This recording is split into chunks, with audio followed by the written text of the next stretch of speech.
ত্রিপুরা টি workers union 7 দফা দাবিতে সোমবার অফিসল্যান্ড শ্রম দপ্তরে গণডেপুটেশনের প্রধান সহ গণধর্ণা কর্মসূচি পালন করে।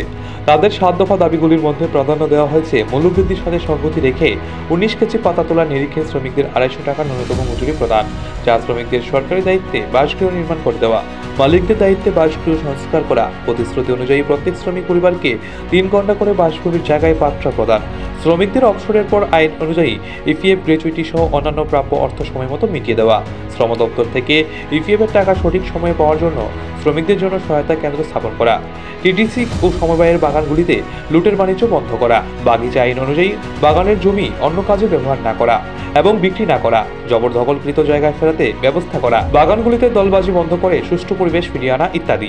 টাকা মজুরি ঠিক করে হয়েছিল,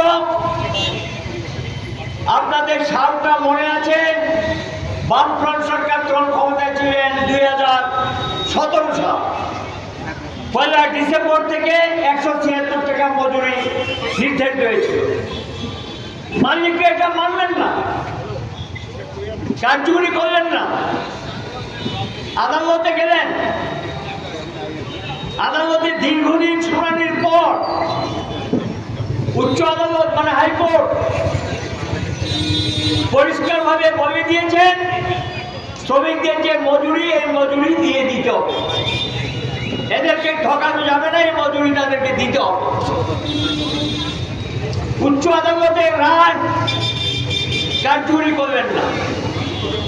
গত বছর প্রচন্ড লড়াইয়ের পর কিছু কিছু বাগানে সেটা কার্যকরী হলেন, সকল বাগানে সমানভাবে এখনো কার্যকরী হয়নি। প্রশ্ন হল 2017 সালে যখন ডিসেম্বর মাসে মজুরিটা নির্ধারিত হয়, তখন মূল্য সূচকটা কখন ছিল? সেই মূল্য সূচক ছিল অনেক আগে, ডিসেম্বর 2016। তবে এর পরের যে পিরিয়ডটা মজুরি বাড়লো, মূল্য সূচক অনুযায়ী তার মজুরি বাড়ার কথা, সেই মজুরি তো বাড়েনি। নিজস্ব প্রতিনিধি রিপোর্ট, এশিয়ান টাইমস।